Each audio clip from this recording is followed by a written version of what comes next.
आप जहां भी बैठते, खड़े होते और जो भी छूते हैं उसमें याददाश्त होती है और हर समय आदान प्रदान होता है। तो ये एक सचेत प्रक्रिया होनी चाहिए। अगर वो मजबूरी भरी प्रक्रिया है फिर आपको उसकी कीमत चुकानी पड़ेगी। ऐसा नहीं है कि ये पाप है वो पाप है। सवाल ये है कि जीवन में आपकी प्राथमिकता क्या है।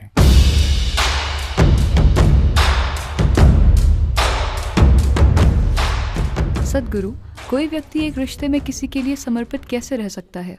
क्या यह स्वाभाविक है कि किसी से प्यार करते हुए भी दूसरों के प्रति सेक्सुअल अट्रैक्शन हो? इसका सही तरीका क्या है या इसे कैसे संभाला जाना चाहिए? देखिए, एक मानसिक समग्रता होती है, एक भावनात्मक समग्रता होती है, लेकिन एक शारीरिक समग्रता भी होती है। समग्रता का मतलब नैतिकता नहीं है। समग्रता का मतलब है कि आप एक ऐसी स्थिति बनाएं जो आपके लिए सबसे ज्यादा कारगर हो।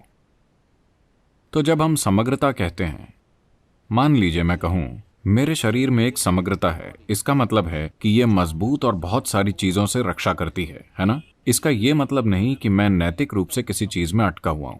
तो मैं ये कह रहा हूं, मैं चाहता हूं कि आप समग्रता शब्द को उस संदर्भ में समझें। हम समग्रता की बात इस जीवन की मजबूती के संदर्भ में कर रहे हैं। तो अगर यह बात है, क्या यह सच है? क्या आपको याद है कि आपकी परदादी 10 पीढ़ियों पहले कैसी दिखती थी? क्या आपको याद है? नहीं, मगर आपकी नाक उनसे मिलती है, हाँ या ना? शरीर याद रखता है ना? शरीर 10 लाख साल पहले के आपके पूर्वजों को याद रखता है, हाँ या ना? तो आप जिसे मेरा शरीर कहते हैं वो याददाश्त का एक ढेर है, हाँ या ना? मेमोरी है या नहीं? देखिए, अब आप नेपाल से शिलोंग आए।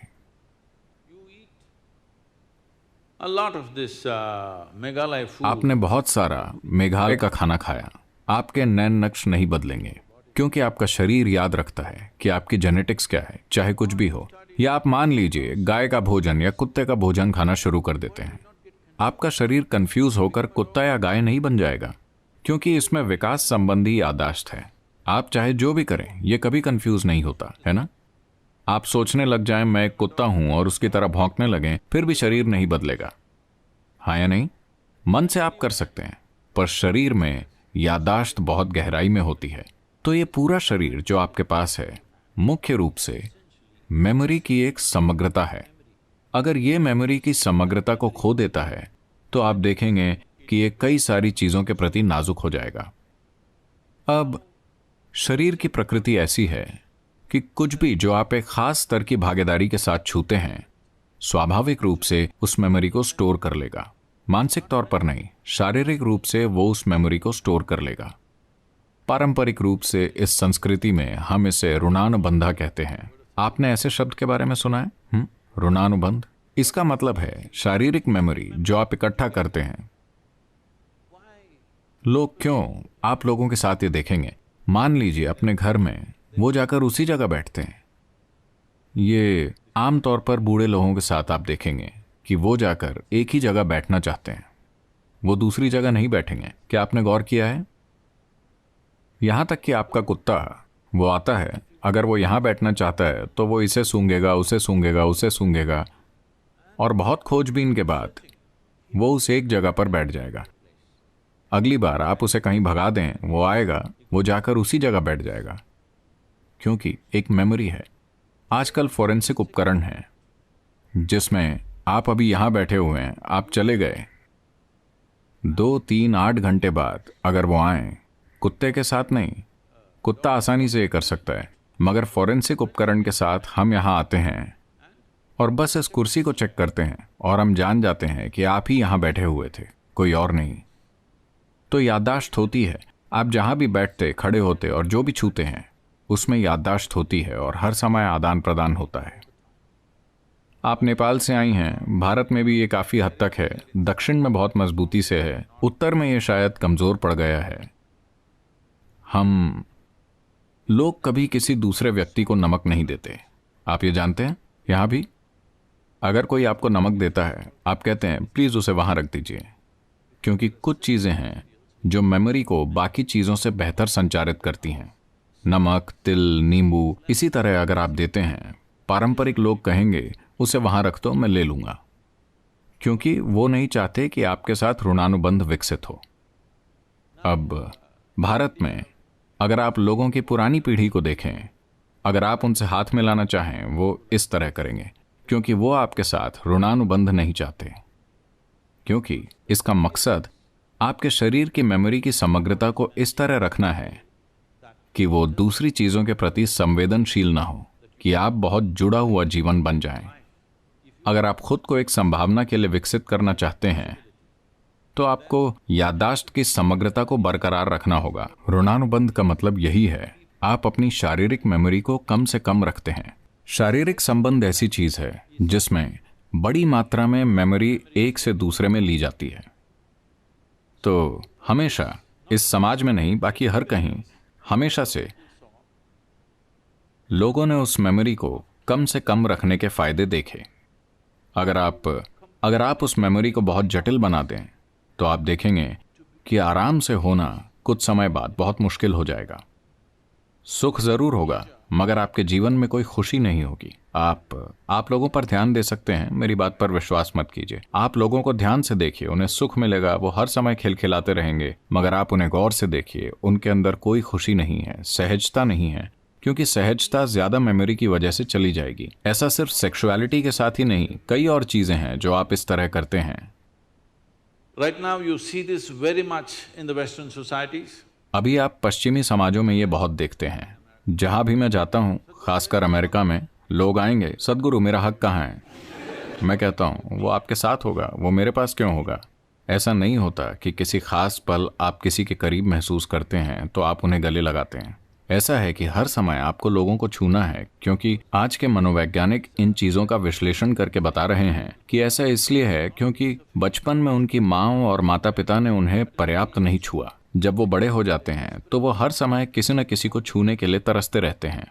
इन सभी चीजों का व्यक्ति के जीवन पर बहुत असर पड़ता है। कितना शारीरिक संपर्क हुआ जब बच्चा पैदा हुआ, ये तय करेगा कि वो बाद में कितने शारीरिक संपर्क की चाह करेंगे।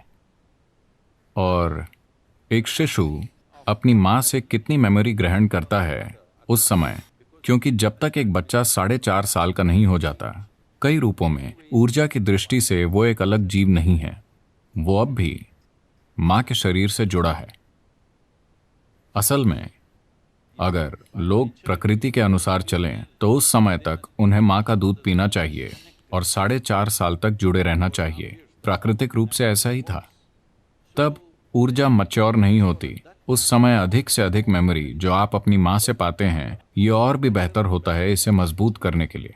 मगर एक बार बच्चा बाहर जाने लगता है और एक अलग इंसान बन जाता है, जीवन खुद को व्यवस्थित करता है। लोग मेरे पास आकर कहते हैं, सदगुरु क्या आप मेरी बेटी को आशीर्वाद दे सकते हैं? क्या आप मेरे बेटे को आशीर्वाद दे सकते हैं? सबसे पहले मैं पूछता हूँ क्या उम्र है? अगर वो कहते हैं 15, 16, 18, ठीक है। अगर वो 21 से ऊपर होते हैं, मैं कहता हूँ नहीं, क्योंकि मेरा आपको आशीर्वाद देना, आशीर्वाद आपके बच्चे तक नहीं जाएगा। आप भावुक होकर सोच सकते हैं वो मेरा बच्चा है, मगर जहां तक जीवन का संबंध है वो पूरी तरह अलग हो चुका है।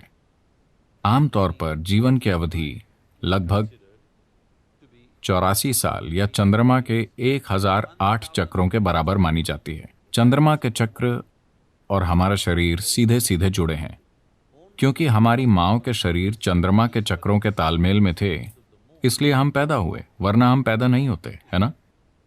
हेलो? तो एक पूर्ण जीवन चंद्रमा के 1008 चक्रों के बराबर माना जाता है, जिसे लगभग 83 से 84 साल मानते हैं। तो अगर कोई 84 पार कर लेता है, उसे एक पूर्ण जीवन माना जाता है। इसमें पहली तिमाही ही एकमात्र समय है जब वो अपने माँ बाप से जुड़ा होता है। उसके बाद बच्चे को आगे बढ़ना चाहिए, क्योंकि ऊर्जा की दृष्टि से आप उन दोनों जीवन को जोड़ नहीं सकते। तो उसी समय लालसा होती है। अगर आपने अपने अंदर जरूरी समग्रता नहीं बनाई है तो दूसरे शरीर की चाह बढ़ जाती है। हालांकि हार्मोन्स का समय 15 से 20 के बीच सबसे ज्यादा होता है। किसी के साथ जुड़ने की चाहत 21 साल की उम्र के बाद बढ़ती है, क्योंकि अनजाने में आप एक सैटेलाइट की तरह हैं जो मेन मदर से दूर हो गया। आप मदरबोर्ड से अलग हो गए। अब आप किसी चीज से जुड़ना चाहते हैं जब तक कि आपको थोड़ी समग्रता ना मिल जाए। इसीलिए 12 से 18 साल के बीच शरीर को मजबूत करने के लिए बहुत साधना करनी चाहिए। ताकि आप बेतहाशा किसी चीज या किसी व्यक्ति से खुद को ना बांध लें। आपको जागरूकता में अगर आप एक साथी बनाना चाहते हैं तो ये एक सचेत प्रक्रिया होनी चाहिए। अगर वो मजबूरी में होने वाली प्रक्रिया है फिर आपको उसकी कीमत चुकानी होगी। ये नैतिकता का सवाल नहीं है। ऐसा नहीं है कि ये पाप है वो पाप है। सवाल ये है कि जीवन में आपकी प्राथमिकता क्या है। अगर आपकी प्राथमिकता इस जीवन को एक उच्च संभावना तक पहुंचाना है तो आपको जागरूक होना चाहिए। अगर आप किसी तरह जीवन जीकर चले जाना चाहते हैं तो ठीक है।